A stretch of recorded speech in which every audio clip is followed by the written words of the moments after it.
Real number का part 30 same type का question तुम लोग पढ़ चुके हो, है ना। इसलिए इसमें कम टाइम लगना चाहिए और जहां प्रॉब्लम हो पूछो। तो ये विरोधाभास पर ये क्वेश्चन आधारित है। इसका आंसर साबित करे कि √5 एक अपरिमेय संख्या है। इस टाइप का जितना भी क्वेश्चन रहेगा हम लोग उल्टी बात मान करके चलेंगे। जो माना कि √5 एक अपरिमेय नहीं, अपरिमेय नहीं बल्कि परिमेय संख्या है। और किसी भी परिमेय संख्या को हम लोग P/Q के रूप में लिख ही सकते हैं। तो स्टार्ट जो करेंगे,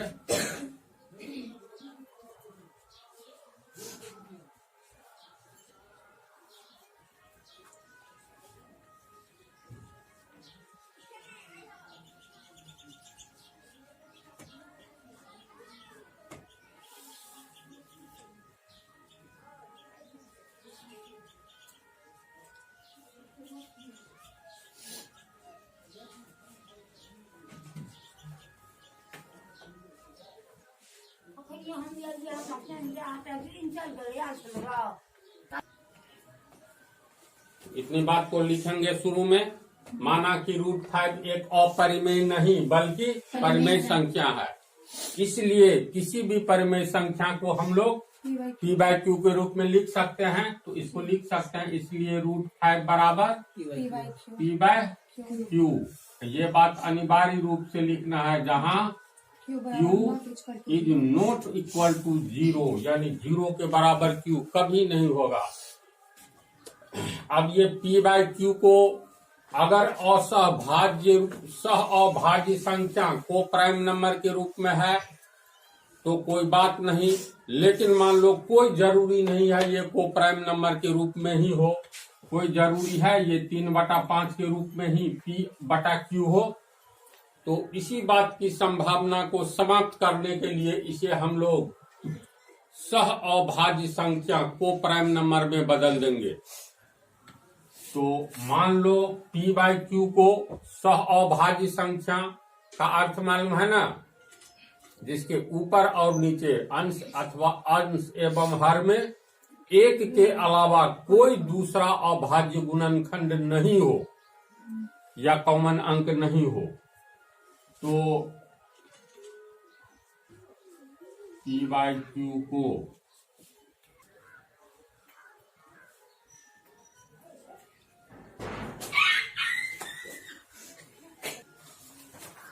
देखो, P/Q को प्राइम नंबर में बदलने पर माना कि हमें m/n प्राप्त होता है, कुछ न कुछ तो प्राप्त होगा।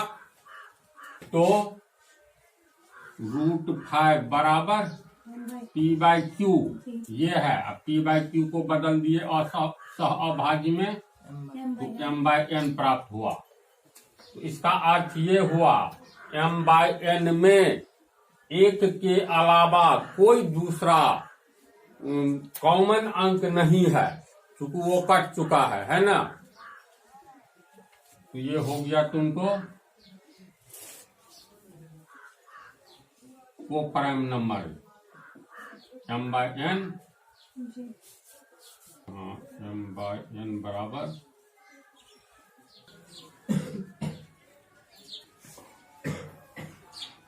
इतनी बात को तो लोग समझ गया अच्छी तरह।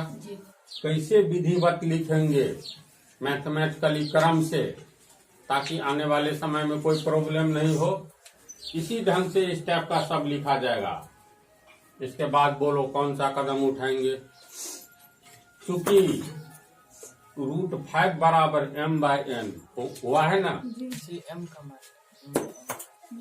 क्योंकि √5 बराबर m/n और तिरछा गुना करेंगे तो n√5 बराबर m, दोनों और स्क्वायर कर देंगे तो ये हो गया n√5 m का होल स्क्वायर बराबर m का होल स्क्वायर और 5n स्क्वायर बराबर m स्क्वायर। इक्वेशन में कोई प्रॉब्लम नहीं आना चाहिए।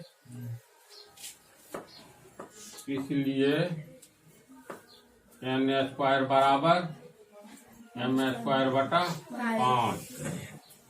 ये समीकरण 1। देखो समीकरण 1 से हमें जो प्राप्त हुआ है, समीकरण 1 से n² बराबर m² बटा 5। इसका अर्थ क्या हुआ? इसका अर्थ ये हुआ m² को 5 विभाजित कर रहा है तो m को भी ये 5 विभाजित करेगा। रियल नंबर के थ्योरम के अनुसार याद करो, किसी भी पूर्णांक के वर्ग को, जिसको हम बतलाए थे ये माना जाता है ना, ये धनात्मक पूर्णांक है। किसी भी धनात्मक पूर्णांक के स्क्वायर को अगर कोई अभाज्य संख्या p विभाजित कर रहा है तो उस a को भी विभाजित करेगा p। p अभाज्य संख्या है तो 5 कौन सी संख्या है? अभाज्य संख्या। और m धनात्मक पूर्णांक है ना, तो m को विभाजित कर रहा, m² को ये अभाज्य संख्या 5 विभाजित कर रहा है तो समीकरण 1 से स्पष्ट है ये 5 m को भी विभाजित करेगा।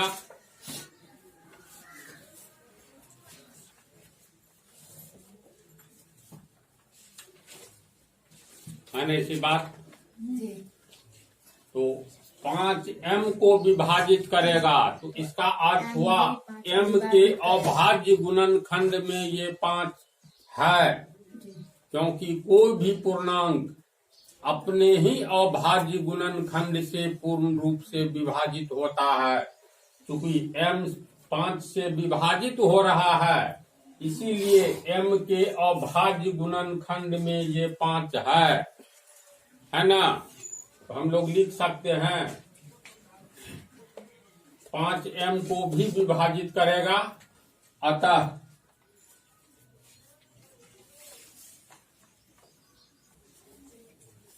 देखो इस पंक्ति का अर्थ तू लोग समझ गया।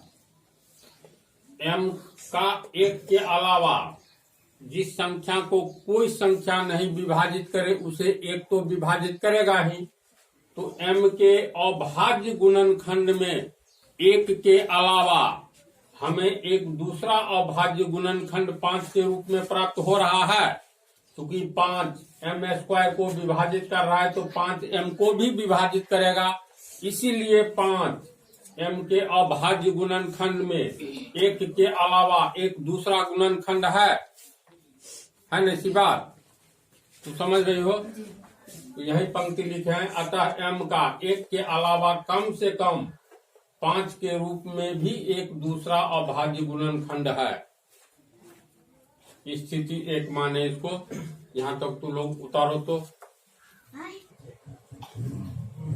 ये जो है स्थिति 1 स्पष्ट कर रहा है ये m जो है m की ही न व्याख्या हुई है। इसका एक अभाज्य गुणनखंड क्या है? पहला अभाज्य गुणनखंड किसी का भी अभाज्य गुणनखंड में 1 नहीं आएगा जी। हाँ? तो मान लो p/q को, इसको तू लोग लिख लिया, मिटाते हैं। ये p/q वास्तव में ये तो परिमेय संख्या है ना, तो ये परिमेय संख्या है। तो मान लो p का मान हो गया 18, q का मान ले लो 33। ऐसा तो हो सकता है। तो p/q कितना हो गया? 18/33। अब दोनों के अभाज्य गुणनखंड में कुछ नजर आता है तो इसको अभाज्य गुणनखंड के रूप में तोड़ो। 1 दूना 2 पिया 6 तिरिक 18, इसका 1 पिया 3 और सीधे 11, ऐसा होगा।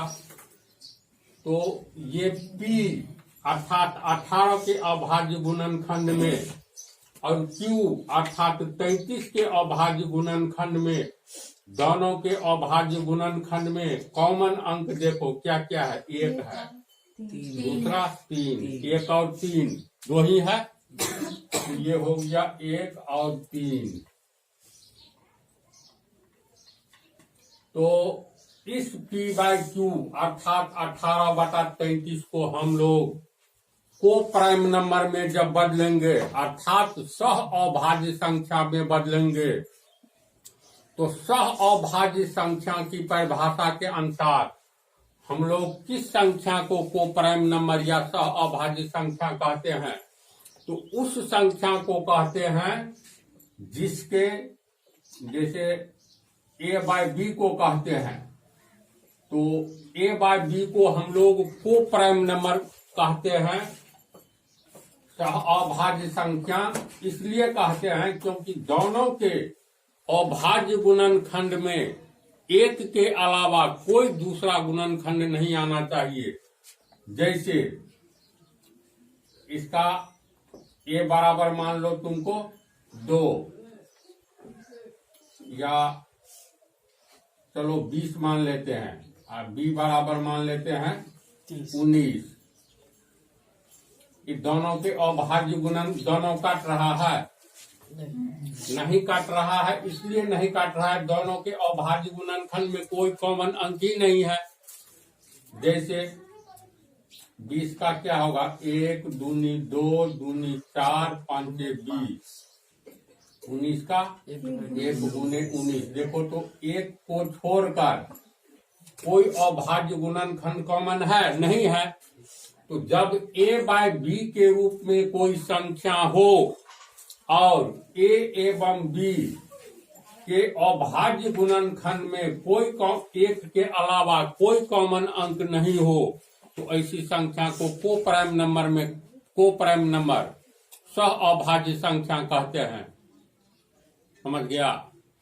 तो P/Q इस रूप में हो सकता है, 18/33 रूप में हो सकता है, मान लो 3/12 के रूप में हो सकता है, कुछ भी हो सकता है। तो इसलिए हम लोग P/Q को प्राइम नंबर में बदलते हैं। तो को प्राइम नंबर में तुमको क्या कट जाएगा? उभयनिष्ठ अंक कट जाएगा। ये 3 और ये 3, तो ये 3 और ये 3 जब मान लो कट गया तो बचा क्या? बच गया 1 दूनी 2 तिया 6, इधर 11। अब 6/11 देखो तो को प्राइम नंबर हुआ। एक को छोड़कर कोई दूसरी संख्या दोनों को काट रहा है? नहीं काट रहा है। इसलिए 6/11 हो गया को प्राइम नंबर। तो दी गई P/Q के रूप में जो परिमेय संख्या है, इसको तू बदल लो को प्राइम नंबर में। तो इसका अर्थ हुआ ये 18/33 P/Q एक नए रूप में आ गया। तो इसका कुछ नाम रखो। इसको M मान लो, इसको N मान लो, इसको A मान लो, इसको B मान लो, जो मानना है। चाहे 1/1 रहे तो M/N 1/1 बराबर तो 1 हो गया। 1 के अलावा कोई संख्या लो ऊपर वाला। तो ऐसी स्थिति में P/Q को जब हम को प्राइम नंबर में बदलेंगे तो कुछ न कुछ प्राप्त होगा। तो देखो लिख दिया है, P/Q को प्राइम नंबर में बदलने पर माना कि हमें M/N प्राप्त होता है। तो √5 बराबर P/Q बराबर M/N काट करके होगा, यानी 18/33 को काट करके 6/11 होगा। तो ये हो गया P/Q और ये हो गया M/N। अब समझा? अब फिर जब M/N हो गया तो √5 बराबर M/N। अब ये इक्वेशन है, यानी NS/। हाँ, एक तो हमेशा कॉमन रहबे करेगा, अंत में भी हर में भी। 6/6। अब P/Q के रूप में कोई संख्या लिखोगे न जी परिमेय संख्या के लिए, Q खाली शून्य नहीं होना चाहिए, तो कुछ भी लिखा जा सकता है न P/Q के रूप में, है न सी बात?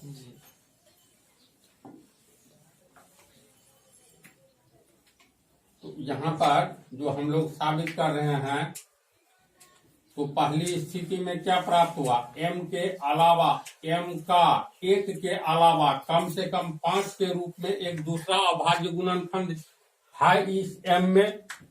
ये तो स्थिति 1 बतला रहा है। तो यहाँ तक तो लोग लिख लिया। अब देखो हम लोग को जो निकला 5 बराबर क्या निकला था समीकरण 1 में क्या था बोलो एन तो? स्क्वायर बराबर एम स्क्वायर बाय 5 क्योंकि एन स्क्वायर एन स्क्वायर बराबर m square by 5 m square by 5। तो m के अभाज्य गुणनखंड में तो 5 छिपा हुआ है। इसका अर्थ हुआ है m को ये 5 विभाजित करेगा।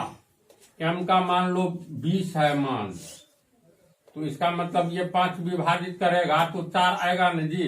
जी जब स्थिति 1 के अनुसार m को 5 विभाजित करेगा, क्योंकि 5 m के अभाज्य गुणनखंड में है, तो m में 5 से भाग देंगे। m का मान लो 20 है, तो इसमें 5 से भाग देंगे तो ये हमें 4 प्राप्त हुआ। 5 से 5 ये हो गया 5 2 का 20 है ना।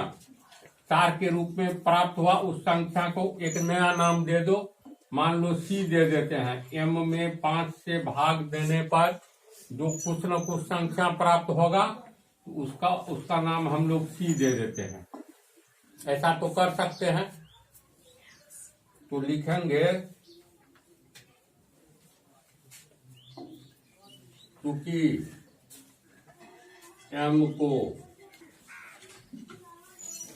इसको समझा, m को 5 विभाजित करेगा तो रिजल्ट के रूप में कुछ प्राप्त होगा। 20 को 5 से जैसे विभाजित किया तो रिजल्ट के रूप में 4 प्राप्त हुआ। तो यहाँ लिख दिए हैं m को 5 विभाजित कर रहा है, m को 5, और माना कि m 5 से m विभाजित होने पर ये 5 से ये m विभाजित होने पर रिजल्ट के रूप में c प्राप्त होता है। रिजल्ट के रूप में c प्राप्त हुआ तो इसको लिख सकते हैं। इसको तो लोग समझ गया ना। तो इसको लिखा जा सकता है, इसीलिए m/5 बराबर c लिख सकते हैं। और तीसरा गुना करोगे तो m बराबर 5c कितना लिखा जा सकता है।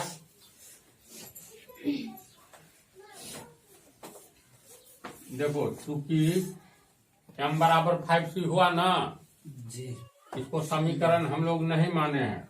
समीकरण मान लिए रहते, एक को समीकरण माना है, लिखा है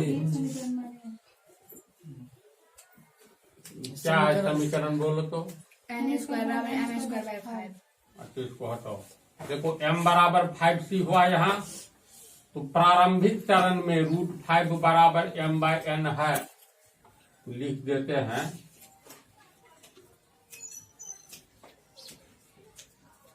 प्रारंभिक चरण से √5 बराबर m/n है। √5 बराबर m/n। अब m का मान कितना है 5c है ना। अब m का मान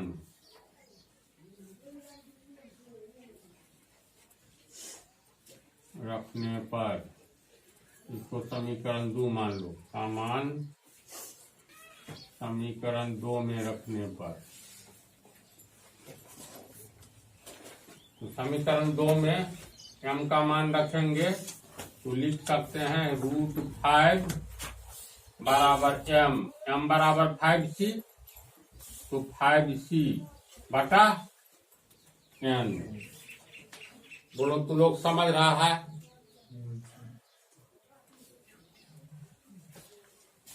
इसको आप तिरछा गुना करेंगे तो कितना होगा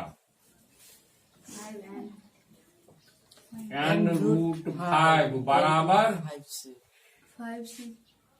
5c।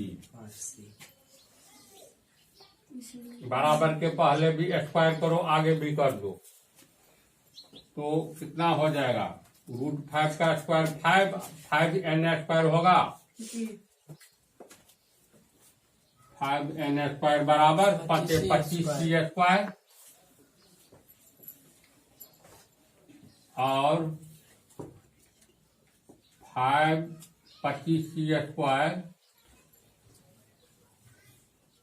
25c² बराबर 5n² और c² बराबर 5n² बटा 25। ये कट गया 5, इसीलिए c² बराबर n² बटा 5। यहाँ n² को 5 विभाजित कर रहा है, यानी 5n² को विभाजित कर रहा है, तो ये 5n को भी विभाजित करेगा। इसमें तो दो मत नहीं है।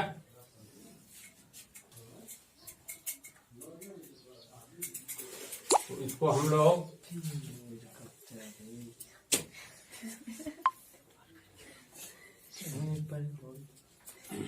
यहाँ समझा लीजिए, तो इसको लिख सकते हैं, क्योंकि 5 n² को तो 5n² को विभाजित कर रहा है, अतः 5n को भी विभाजित करेगा। इससे क्लियर है ना? तो इसका क्या अर्थ हुआ? इस n में, यानी n में, n के अभाज्य गुणनखंड में एक तो है ही, n को 5 विभाजित कर रहा है, तो n में एक के अलावा एक दूसरा अभाज्य गुणनखंड 5 के रूप में है ना इसी बात?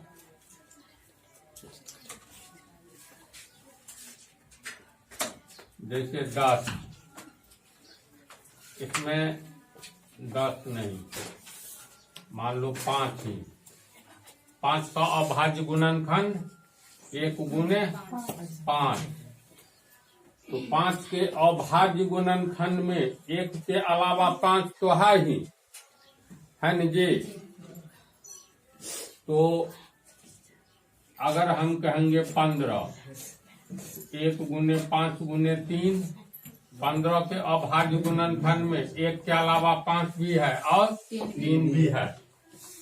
तो उसी तरह किसी के अभाज्य गुणनखंड में हम लोग इसको m/n p/q को याद करो m/n के रूप में बदल चुके हैं। जहां पर m/n क्या है?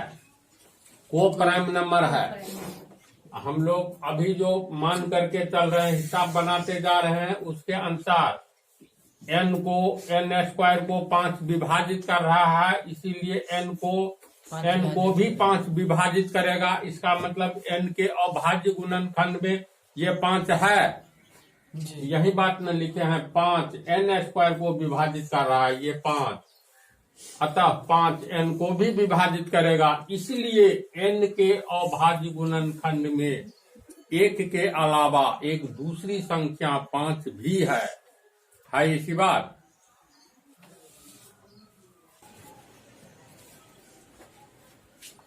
चलो देखो, इससे ज्यादा समझो।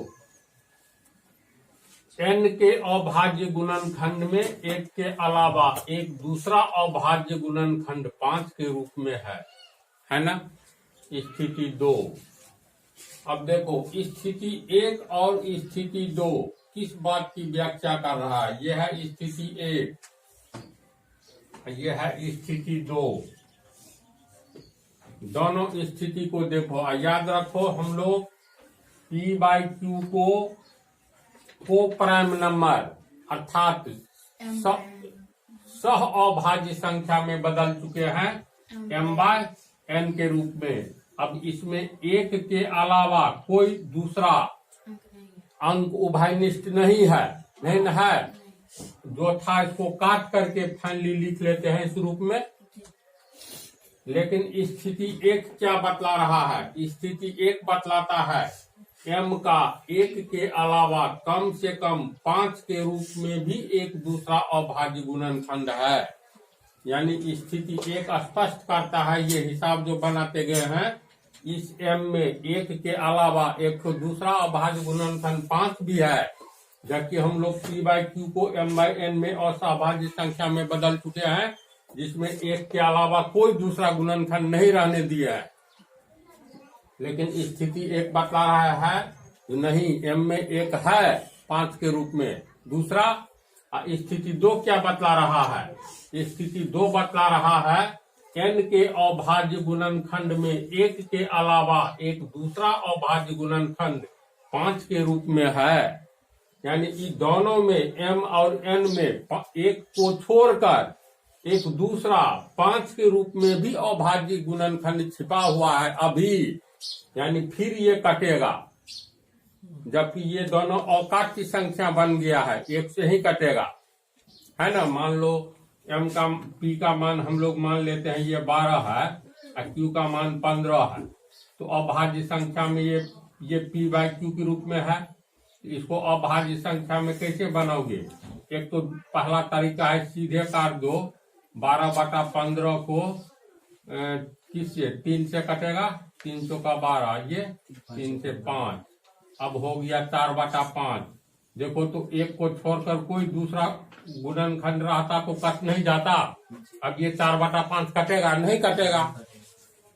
तो जब हम लोग p/q को प्राइम नंबर सह अभाज्य में बदल चुके हैं 4/5 में, जिसमें एक को छोड़कर कोई दूसरा गुणनखंड इसमें नहीं छिपा हुआ है। अभाज्य गुणनखंड जो छिपा हुआ था किस रूप में? 3 के रूप में था, 3 से न काटे हैं, तो इसका अभाज्य गुणनखंड के रूप में छिपा था ना। इसको फिर विस्तार करोगे तो 1 दूनी 2, 1 दूनी 2, दूनी 4, तिया 12। अब 15 का विस्तार करोगे तो ठीक है 15 का विस्तार करोगे तो आ जाएगा 1 तिया 3, 5 15। तो देखो ऊपर में भी 3 है, नीचे में भी 3 है, तो अभाज्य गुणनखंड में यही 3 है ना, दोनों ऊपर नीचे, जिसके कारण ये अभाज्य गुणनखंड कॉमन जो है ये हम लोग काट देते हैं 3 से।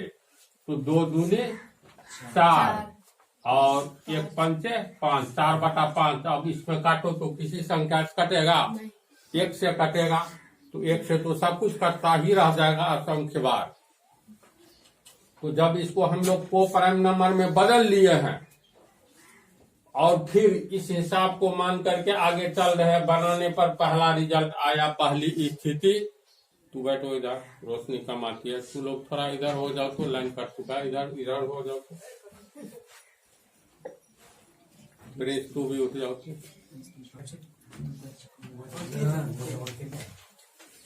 तो देखो m/n में बदल चुके हैं। देखो लास्ट क्लाइमैक्स पर है हिसाब, तो ये m/n में एक अलग से अभाज्य गुणनखंड 5 के रूप में दोनों में अभी है।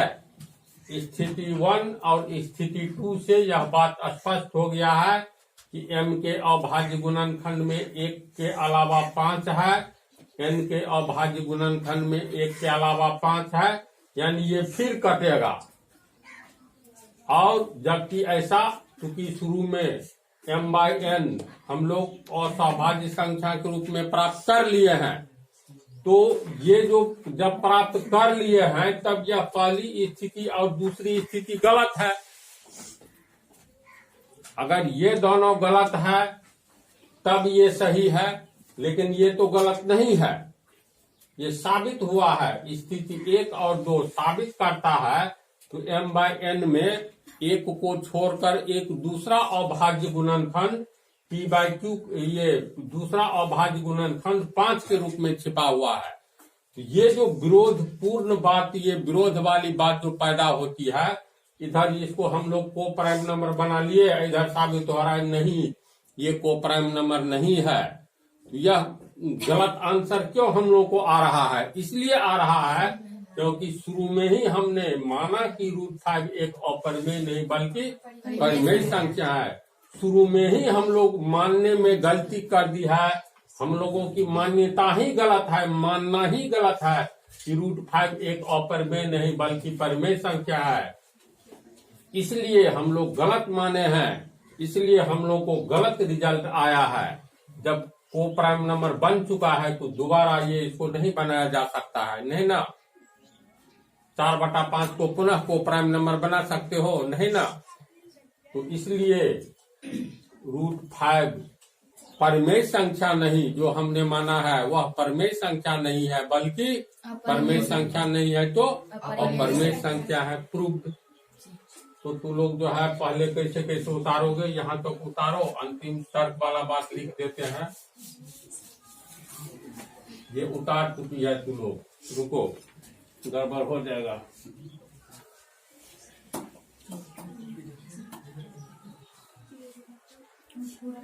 पहले इसको उतारो, 1 नंबर, 2 नंबर, ये हो गया 3 नंबर, और तब ये हो गया ऐसे, यहाँ ऐसे क्रम से उतारो। तो चलो अंत में तू लोग लिखो तो